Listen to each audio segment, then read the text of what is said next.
Today's show is sponsored by the ABV Barrel Shop. The ABV Barrel Shop is located in the St. Louis metro community of Arnold, Missouri. The ABV Barrel Shop is focused on one thing: single barrels. Best of all, you can try before you buy.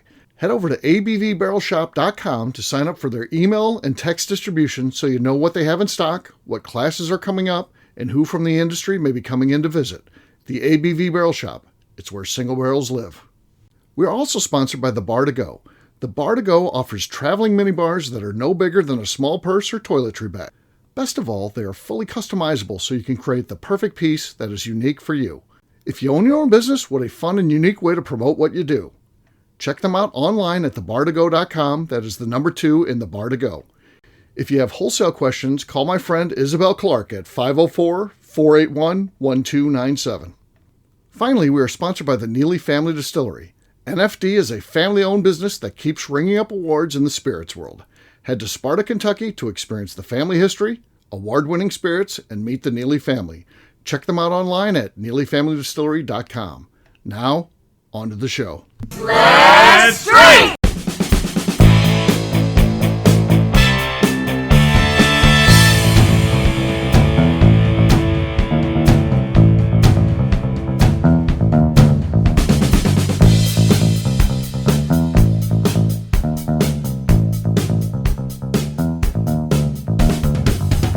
Welcome to the Bourbon Daily, the podcast about everything bourbon delivered to you every day of the week. Today we have a special show from the ABV Barrel Shop where we're going to be tasting First West from 15 Stars. This is their Explorer version. We'll be talking about that on the show today. My name's Steve Ickley, joined by Darren McCroy. What's up, man? Nothing. What's up with you, Steve? Not much. So, yeah, looking forward to tasting this one. Pretty excited about it, actually. So this is their first one where, you know, they've been sourcing from Bardstown Bourbon Company, but that's more selecting barrels. This is actually made with their grain to their specifications. So while they're not distilling themselves, they're very hands-on with this. Comes in at 95 proof. So bottle is awesome. Yeah. Oh, amazing bottle. This bottle would look good on your bar, that's for sure. So it has like the sides almost have like this ribbed texture, and then the cork is unique too. The whole thing is like a bottle shape you've never seen before. Yep, yeah. So it's pretty cool stuff for sure. So we'll be trying that after the break. For right now, though, Darren, there's something you said you want to talk about. What is that, sir? So when we were catching up this morning, you told a lovely story about how the warden saved a baby bird last night. I would like to know that story, and any other time that you played Pocahontas, as I like to call it, and save an animal. Yeah, we go down this rabbit hole sometimes, so she's definitely big into... I'm kind of more of a guy, let nature take its course. Animals are responsible for their own safety and their own... even a baby, you know, that's how it's cruel, I get it. But she was here yesterday. We had customers in. She had come in after work, and I had customers in the store, so I'm helping them. She's like, I'm going to take out this trash because we had an event the night before, and we left the store with like all just a mess, basically. It had to be merchandise, so I consolidated, removed the boxes, and kind of piled them up by the door because I was working by myself, and there was just enough customers throughout the day where I couldn't really get to taking out the trash, and that's always tough to do, as you know, when you're by yourself. I mean, you can take a quick sprint out there, but this was going to be a lot. It was going to be more than one trip, and I was like, I don't want to deal with this. So I figured I'll take care of when Amy's here. Well, she ends up taking care of it, and she goes out, and she's out there for a while. Like, what the heck could be going on? But I've got customers, I don't do anything. And then she comes and she's like, there's a bird out there. I gotta get a box to grab it. I'm like, what? But how was this mission taking out the trash now? Yeah. So she comes back in, she's out there a while. She grabs her phone when she came in, and then she's out there for a while. So I didn't know, but she's trying to call, she called the Wild Bird Sanctuary, which is more of, big birds of prey. It's more, I'm sure they could take care of it because they know how to take care of birds, but that's not their thing. They don't want to become the rescue center where everybody's dropping off, babies that have fallen out of the nest or whatever.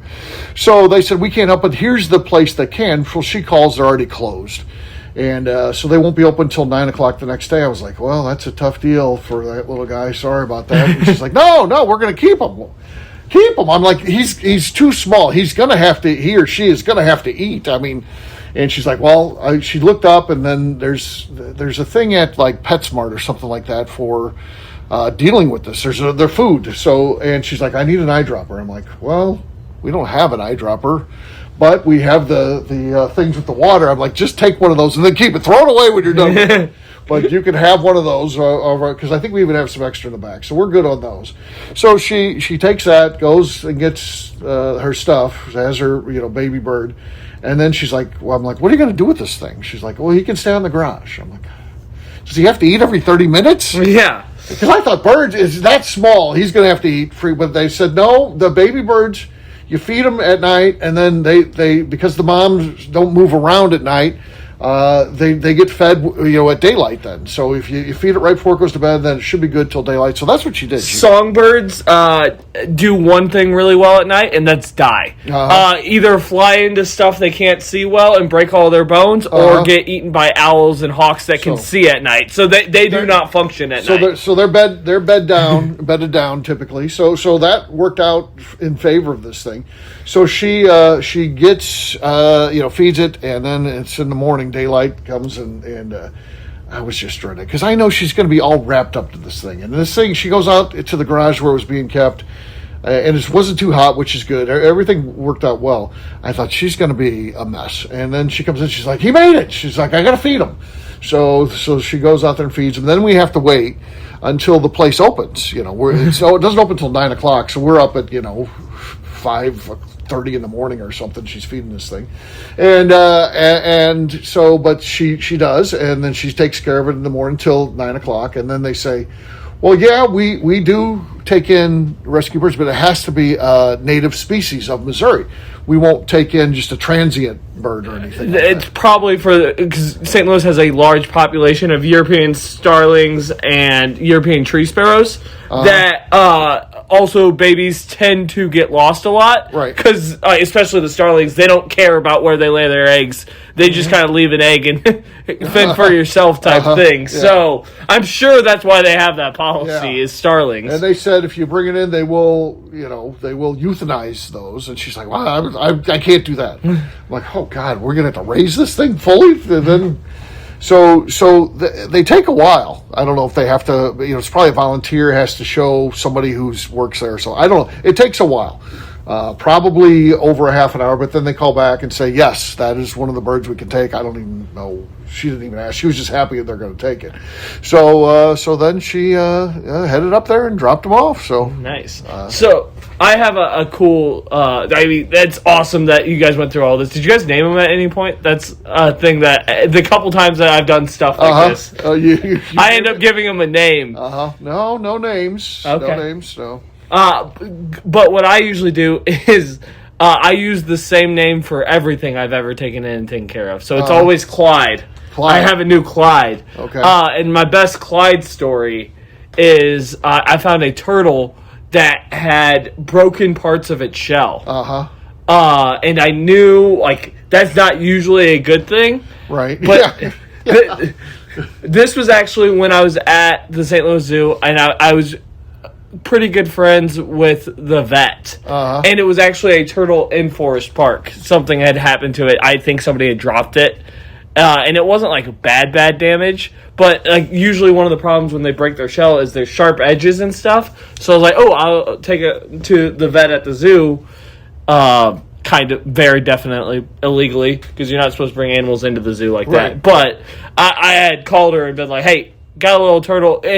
One of the things she does is she runs the zoo's Institution for Conservation Medicine, which is based out of Forest Park, that does a lot of research with the turtles.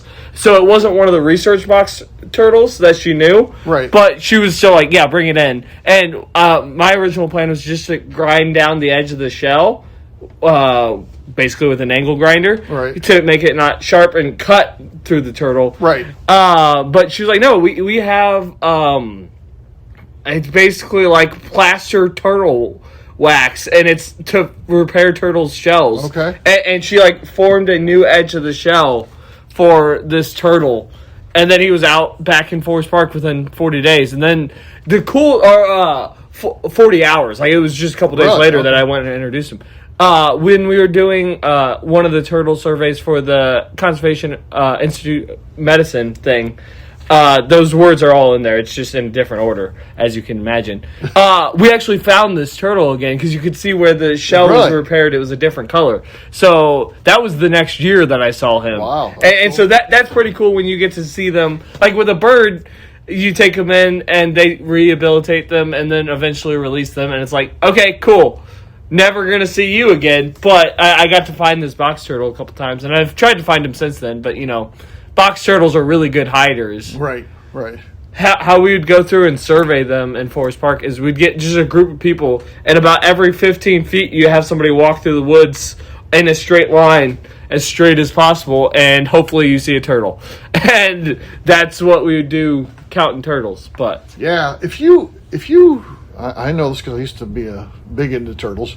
If you're out in like April, May, there's going to be turtles out. They're on the move at that time. That's when they're mating and that. So that's when you can find them. It's harder to find them other times of the year. But if you're in April, May, they're out there moving. So you can find them. Yep. And also, since we're on turtles and moving, if you ever see a turtle on the roadway, don't put it the opposite way than it's going. Like you can pick it up and put it on the other side because it will immediately turn around and go back. It. Right. Yeah. It'd be like, that's a dick move, man. Now I got to go all the way. Yes. Always allow them to go the way that they're going. So, yeah.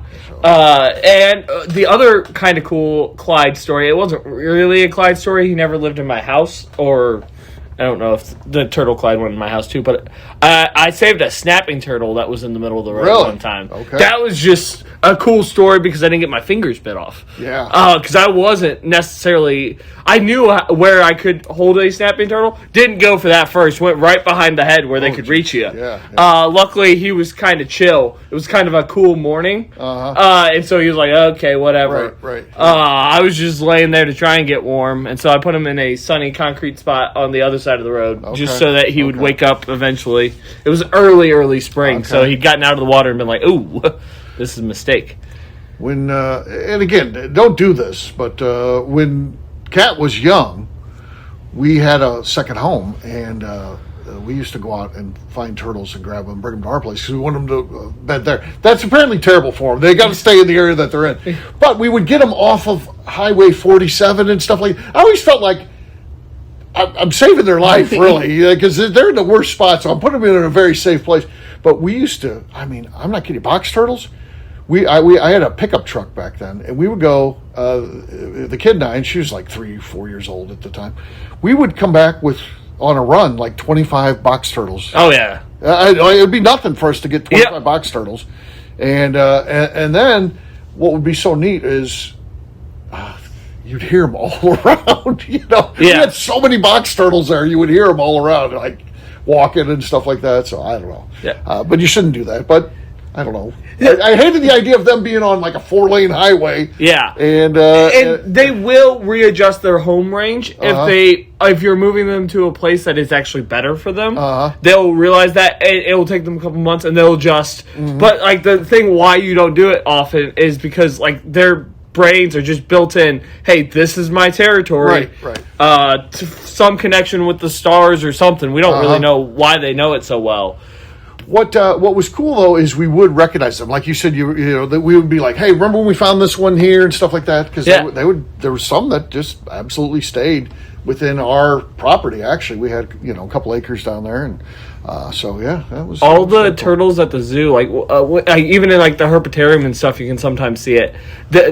You'll see on the back of their shells to tell them apart. They put little brushes of nail polish remover or like nail polish, and then you just put that back on the shell. It's the same material as your finger, and most of the tortoises, it's not really turtles, don't want to be in the water all the time, and so it just stays on their shell.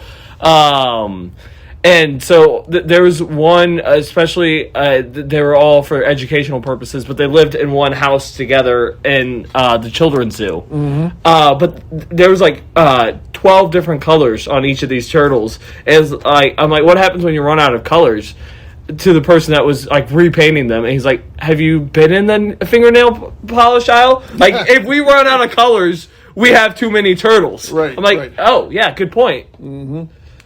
But and then each of them had their own colors, and it was associated with them. There was one that was always angry, and we made him the red one.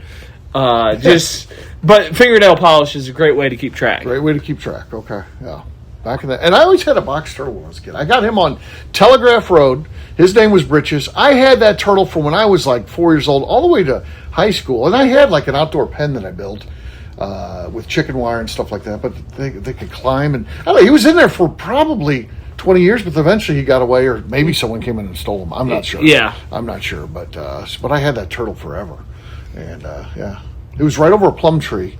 Underneath, part of it was a plum tree, and those plums would fall down, and then he would eat those, which is kind of cool. So, one of the best places to find box turtles right now. They're like the only species of native animals that like honeysuckle. And so, Really? with all this honeysuckle that comes up, they like eating the flowers as they drop from them, That's and cool. the mushrooms that grow under as well, because no plants can grow under. Honeysuckle, because it secretes stuff from its roots that kills off other plants, but fungus love that, so there'd be a lot of funguses down there, and you can find turtles eating that. But it also, like, they're just kind of adapting to what was there beforehand. Like, they don't need the honeysuckle to survive or any of that. It's still bad for them, but you can often find them next to honeysuckle. Mm-hmm.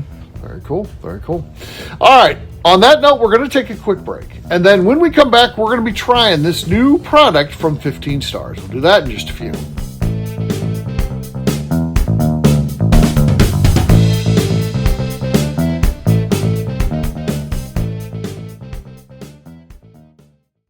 Okay, let's talk about the people that make these shows happen.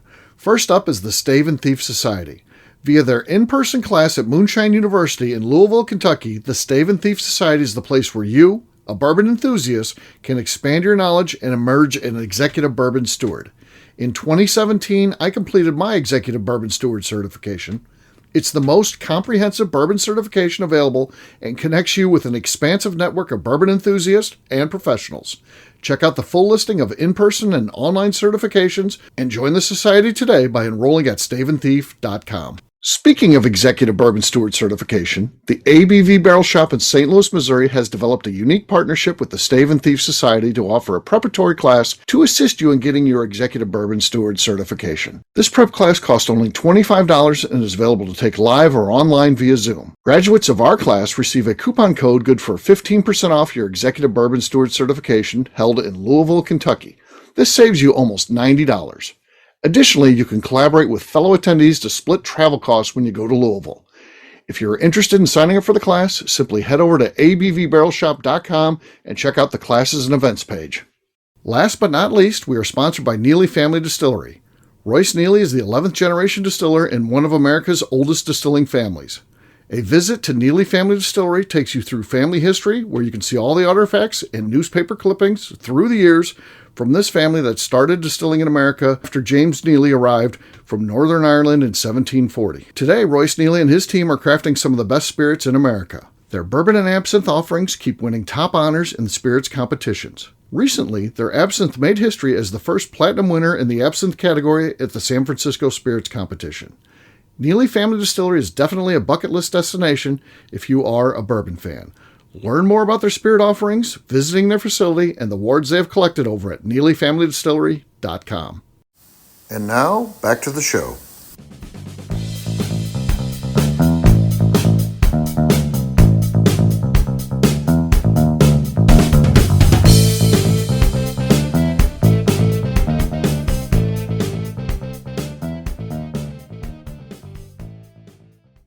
All right, well, there's a look at some of our highlights in 2025. Share with us yours in the comments below. I don't know what that means. All right. You're listening to the Bourbon Daily. All right, everybody, welcome back. It's Steve and Darren, and we're here with this new product from 15 Stars. It's called First West is the brand that they've got this under. This is the Explorer. There's other additions as well. Darren, what do we know about this one before we get into the tasting it? So this is a 4-grain bourbon. All consisting of bourbons 5 years or older, so it has a 5-year age statement on it. The really cool corn that they tell us a lot about is it is Heritage Baby Black Corn Bourbon is what they use for the majority of the corn. I think that's all the corn that's in there, and I would assume it's rye and wheat. Mm-hmm. This bottle is coming in at $50, just under $50 retail, and it is 95 proof. 95 proof. They've done 3 or 4 more in these First West series. There's a small batch. There's experimental something maybe, but they all come in the same bottle, but the label color is different, which is, I think, nice. If you just Stellum is one I think of that just changes the name on the bottle, right, and not changing the color of the label. I know it's a little bit more work, but it makes it stand out as a different product on the shelf, which I always appreciate. Very cool. Oh, it's great on the nose. It definitely has that great heirloom flavor that you would be looking for when you hear somebody doing something cool with corn. Yeah. All right, let's give this thing a taste. Wow. Yeah, it's very pleasant. Crushable, I'd say. Yeah, but still has a lot of flavor, right? With that heirloom grain, you get the flavor. It hangs on. It doesn't disappear. That's where I think the future of low-proof whiskey is with heirloom grains, where when you add a bunch of water to it, it doesn't matter. There's still so much flavor there. There is. And, there's just enough there for, I mean, this is a good drinking 95 proof whiskey. It really is. And there is a little bit of a gentle hug there, I'd say. So, yeah. Also, I'm getting, maybe because we were just talking about box turtles and being outside and everything, but I am smelling, it's almost like blackberry, like fresh blackberries out in the field. And it's taking me back to a specific place down in southwestern Missouri where I picked so many blackberries, I stained my whole shirt blackberry color. That was orange because I was just holding them all in there. And it has this like blackberry jam note that I'm really digging on. Yeah, it's great. Great stuff. I guess we shouldn't be surprised. I think that 15 Stars has been doing a really great job with this stuff. This is very affordable at, sub $50 suggested retail price. I'd say pick one up if you see it. Yep. I don't know if this one's in Missouri yet, but their other First West are in Missouri. So could be attainable for the local people here once this gets fully distributed. All right. Another good thing, I've had the other ones of these as well. They're all good whiskeys as well. Okay. So they have not missed, but I would say this one is the most unique. It is something different. It's a good thing to throw out in the market, this different heirloom grain. I think they're crushing it with this one. Very cool. On that note, we're going to wrap this one up as we always do by talking about where people can find us. Darren, we'll start with you. Where can people find you? You can find me on Instagram at The Bourbon Adventures. All right, for me, I'm an easy guy to find at Steve Akeley across all social media. ABVnetwork.com is where we put our content. ABVBarrelShop.com is the place you can come and enjoy whiskey, talk whiskey, and see some people from the bourbon industry and come and attend our festival. So again, ABVBarrelShop.com. Also give us a 5-star review with comments. It helps new people find the show, which is important to us. And last but not least, head over to patreon.com/the ABV Network. That's going to do it for today. We'll have a brand new show for you tomorrow. Looking forward to that. Until then, take care, everybody. See ya. Bye, y'all. Peace.